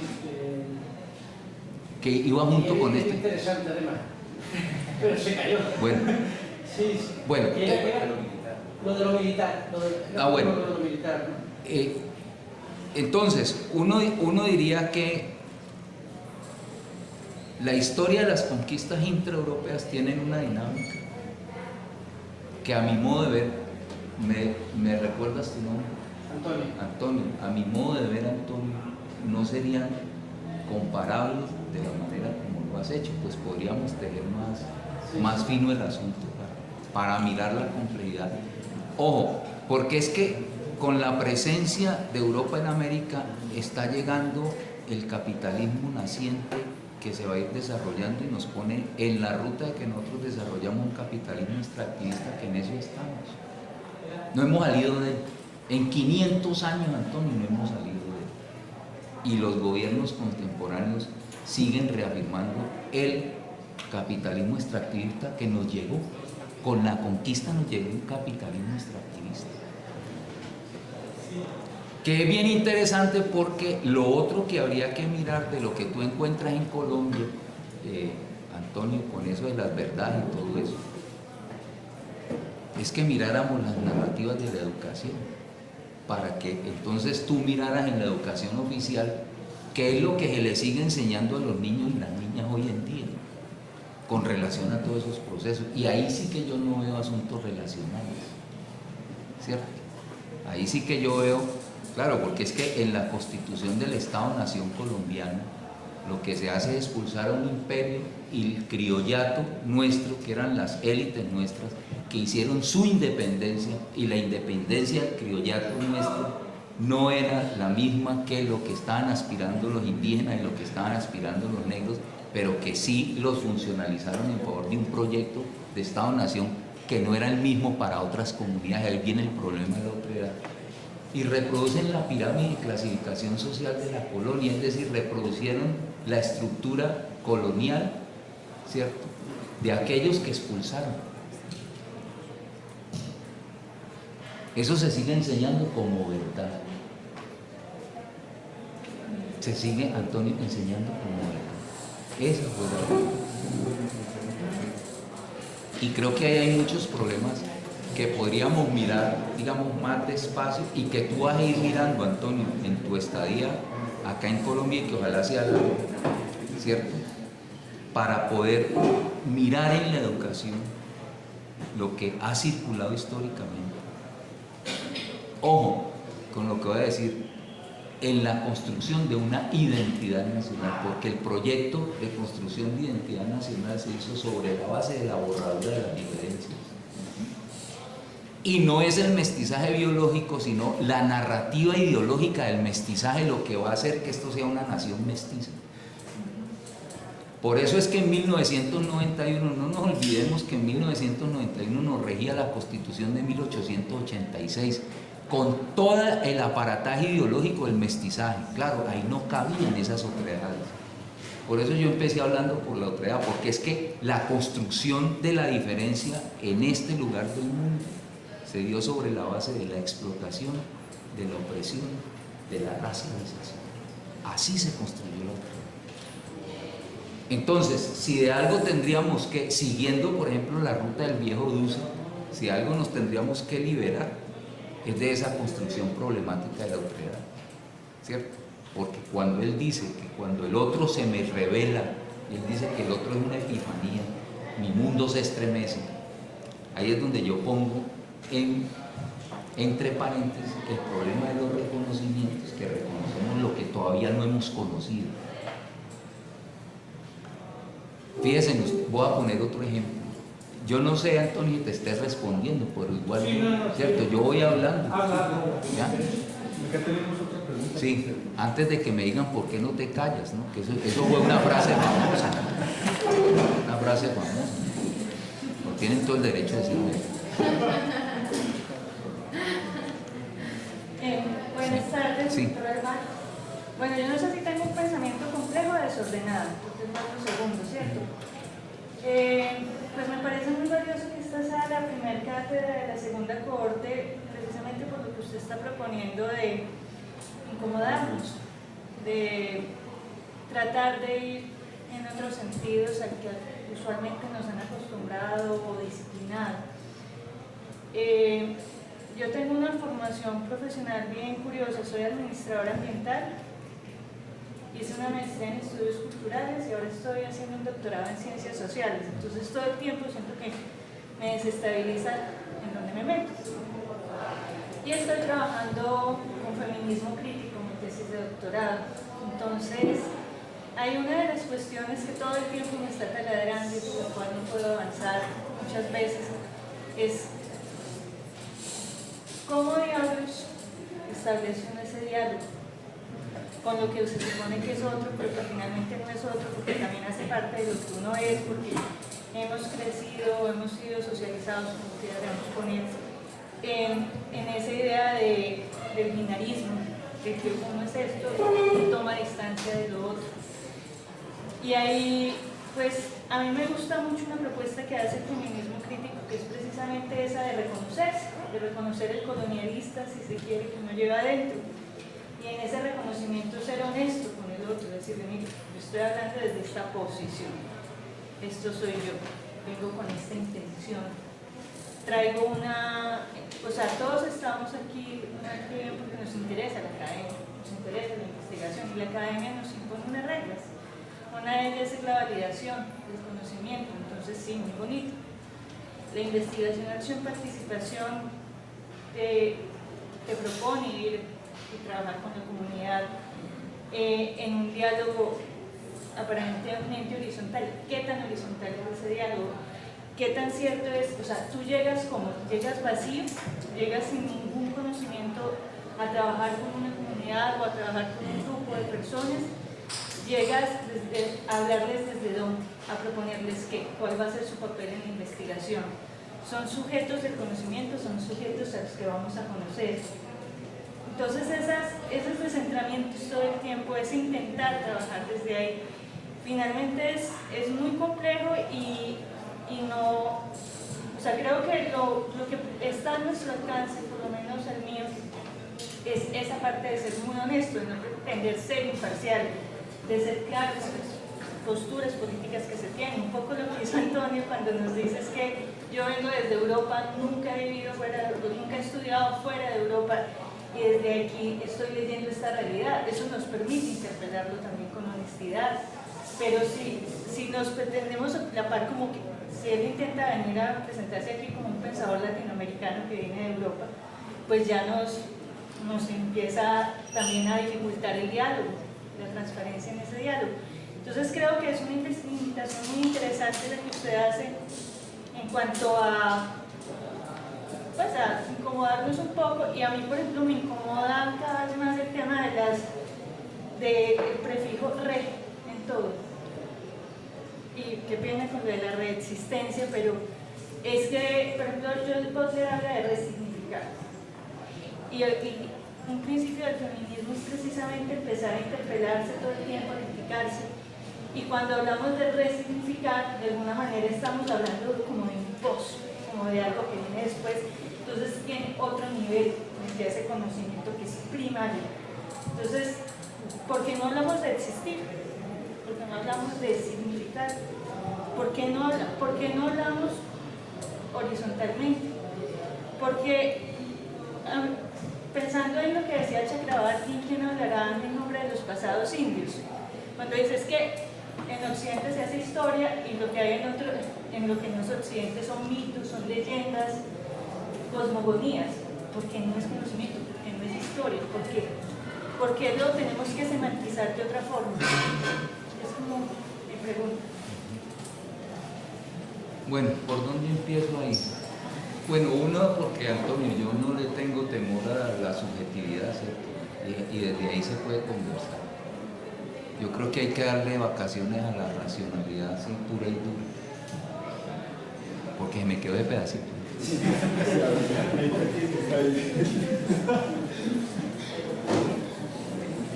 Bueno, yo llego al prefijo re ¿Cómo es tu nombre? Ángela. Ángela.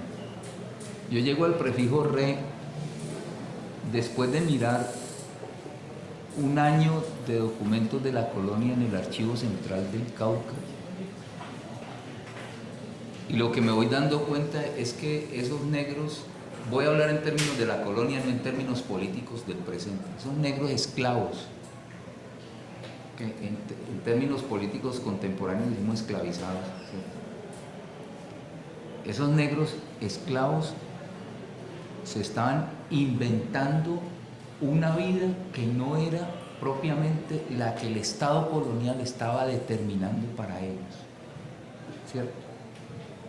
Entonces, como se estaban inventando la vida de manera distinta, yo digo, claro, si estaban viviendo, lo estaban reinventando, porque la vida ya estaba ahí, ¿cierto? En las condiciones que el Estado colonial les estaba determinando.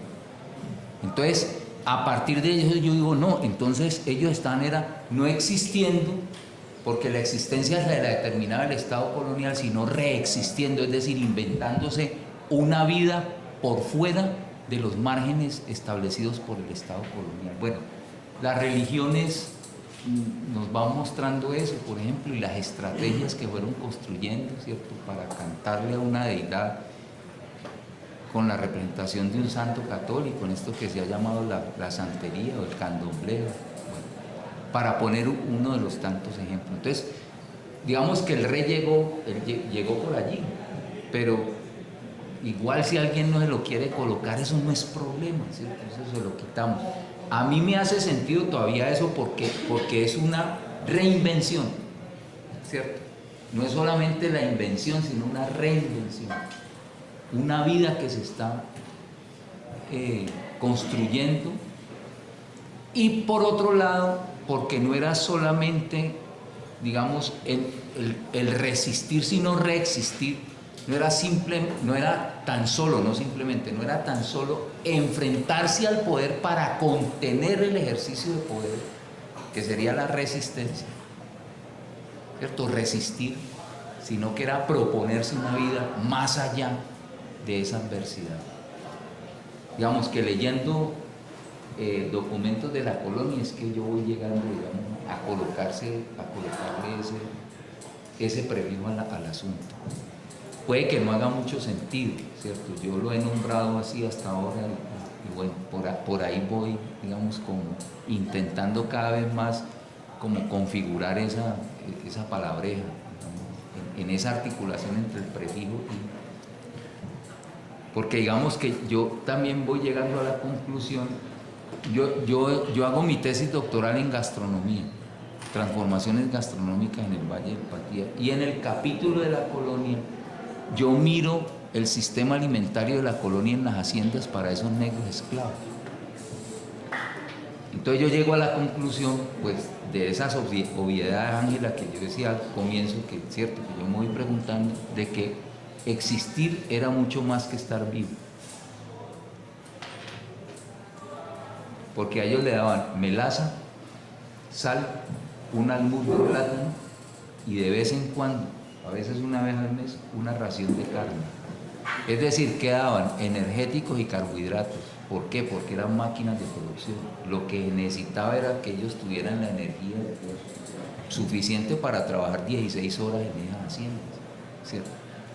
Digamos, que entrar por la alimentación me dio también la posibilidad de pensarme, bueno, entonces esta gente está reinventando la vida, entre otras cosas porque, claro, ¿qué hacían? Pues robaban, ¿cierto? También, ¿no? O sea, en los cultivos de la misma hacienda donde trabajaban sustraían elementos, bueno, yo decía robaban, esa es la palabra, pero sustraían comida y luego en los pedazos que les fueron dando, ahí cultivaban más allá de lo que cultivaban en las haciendas.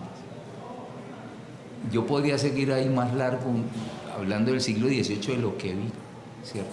Pero es por esa ruta que yo voy llegando a eso. Puede, Ángela, que no sea suficiente hasta ahora, puede ser, y acepto lo que tú estás diciendo, el cuestionamiento. Tal vez no llego como por la moda, ¿cierto?, de colocarle a todo rey, no. Más bien llego por el análisis de lo que yo veía de la realidad puesta en esos documentos, haciendo la lectura crítica de que fueron documentos no escritos por los esclavos, ¿cierto?, sino por el amanuense, pues, que organizaba e interpretaba, por ejemplo, en las denuncias, cuando van llegando por inasistencia alimentaria, como llamaríamos hoy, porque la corona había establecido que el amo hacendatario tenía que suplir lo de medicina, de alimentación y de vestido, y muchos de los levantamientos que se hicieron pidiendo vestido, por ejemplo. Muchos levantamientos, muchos arrochelamientos se dieron porque no había asistencia en medicina, por ejemplo. Es decir, estaban luchando por vida digna, como diríamos hoy en día, ¿cierto? O una vida en condiciones de dignidad, que sentían que no estaban teniendo cuando lo básico no se estaba cumpliendo. Por eso llego yo allí a esa palabrera. Una última pregunta, porque el profesor tiene que continuar con el seminario, que es la... Ah, verdad, yo debo continuar. No, pero tranquilo. Mi nombre es Juan Espejo y me da mucha sensación cuando alguien habla de que le causa duda a la red. Yo soy Restrepo, ¿no? Estoy ando como red montando, ¿no? Más o menos la condición. Pero bueno, igual yo soy médico, yo tengo paralizado el doctorado mío a raíz de una rebeldía que tengo, que se requiere. A mí me tocaba la fase sustentativa del conocimiento en la tecnológica. ¿Sí? Y me toca un amigo mío, muy amigo mío de la tesis. Yo tengo una propuesta, porque yo vengo de colegio cristiano en Barranquilla, católico, ¿no?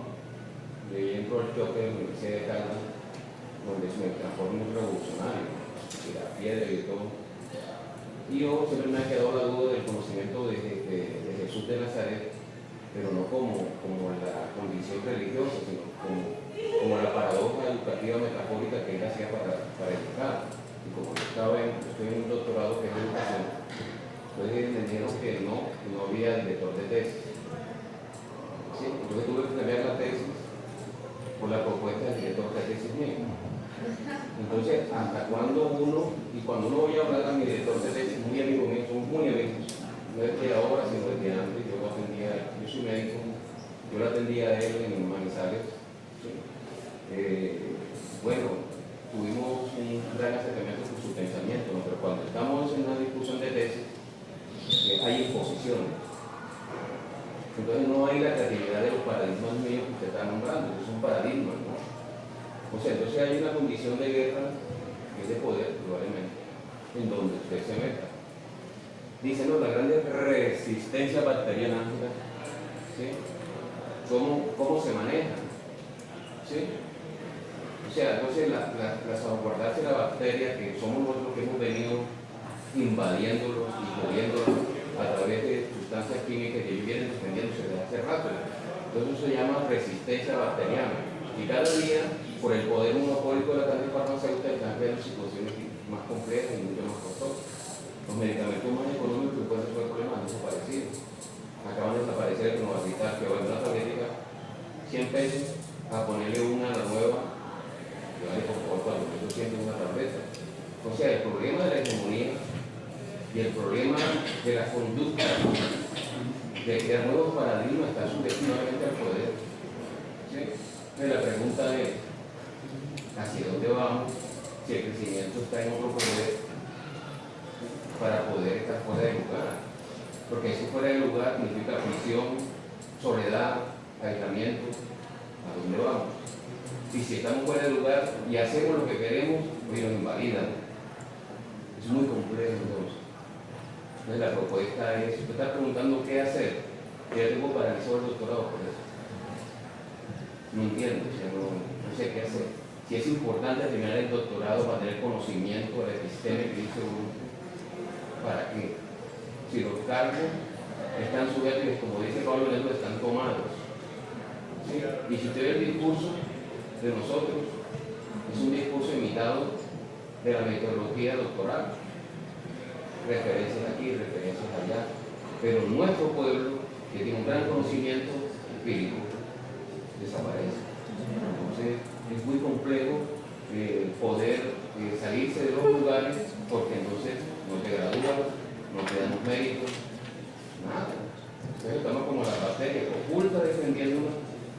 demostrando los hombres de ciencia, ¿sí? O los técnicos que crean cosas, porque yo a veces digo que soy técnico, yo soy médico, soy técnico, ¿sí? Que demostrando que somos buenos matando bacterias, pero destruyendo otros sistemas nuestros orgánicos. Es muy dudoso todo lo que uno plantea.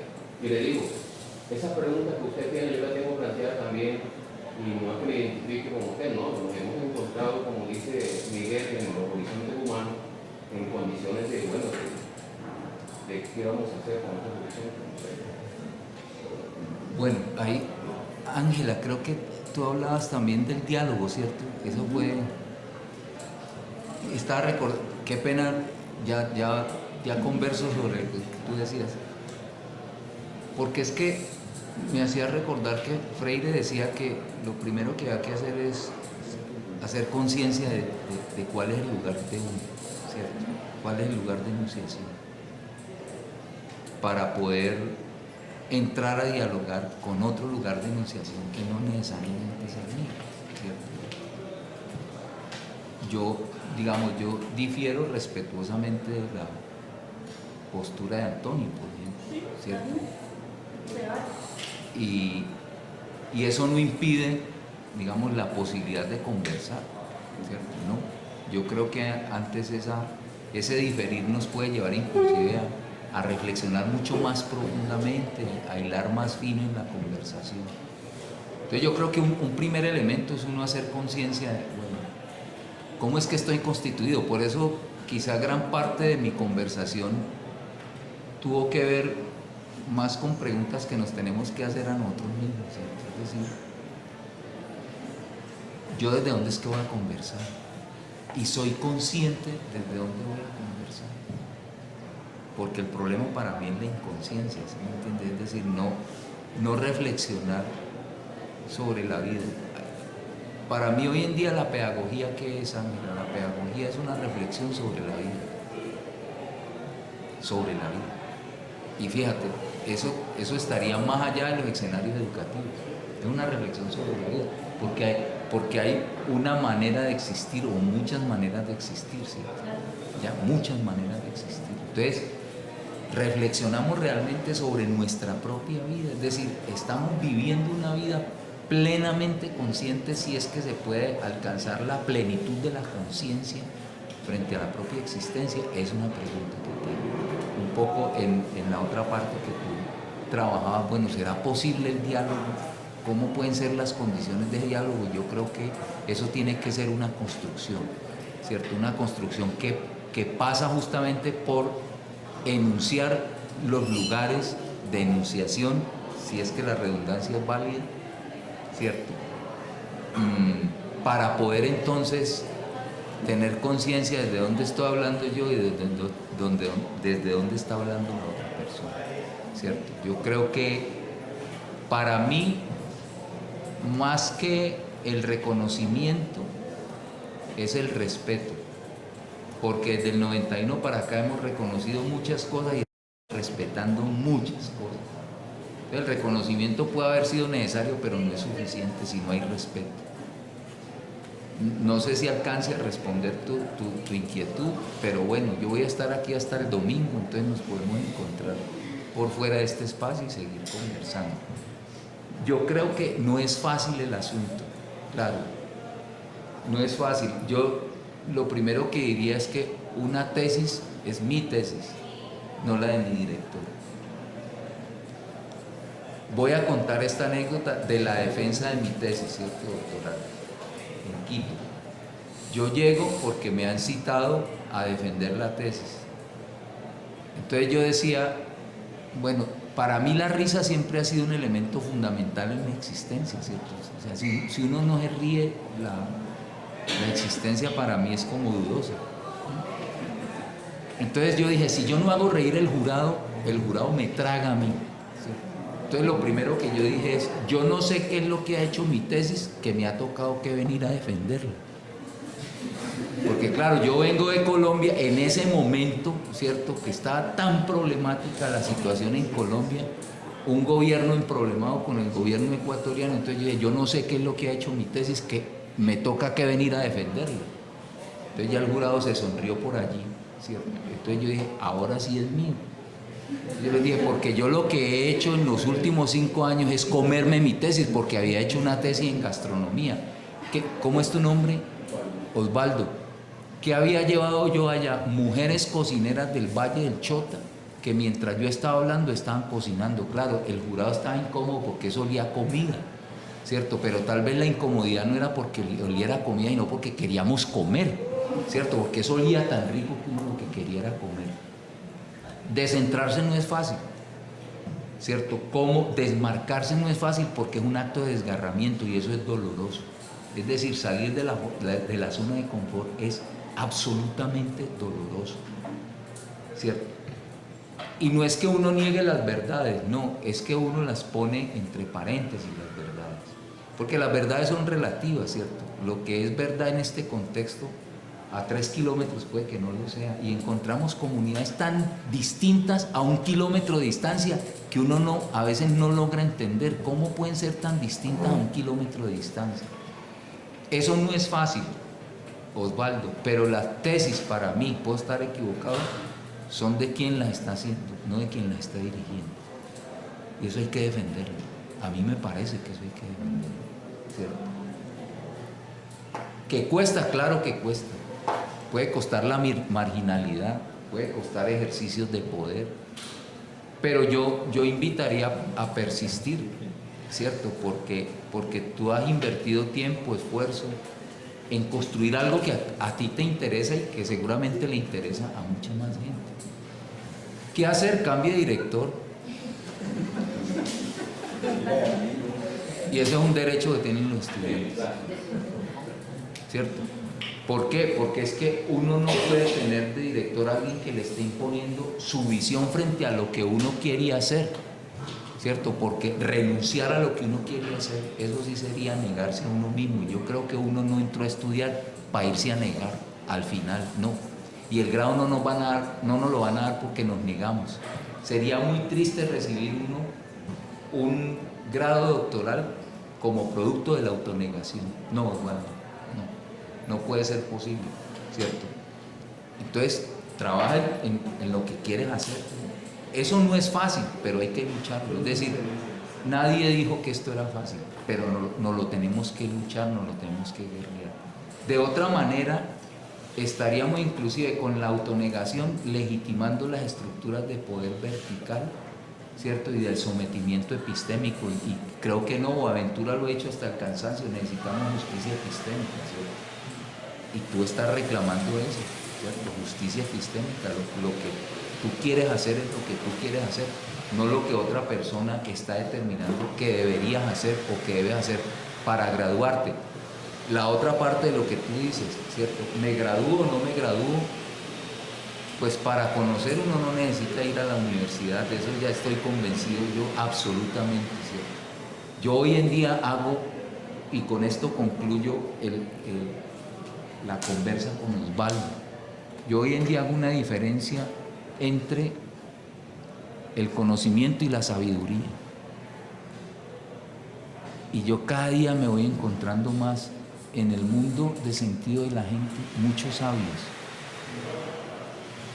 En el Valle del Chota, una mujer, Gustavina Folleco, un día, estando yo haciendo mi trabajo de campo en la cocina de su casa, me dijo: Adolfo, yo no sé leer ni escribir, pero yo sé muchas cosas. Y era una sabedora de la culinaria del Valle del Chota, impresionante. Yo no sé leer ni escribir, pero yo sé muchas cosas. Vale, muy amable.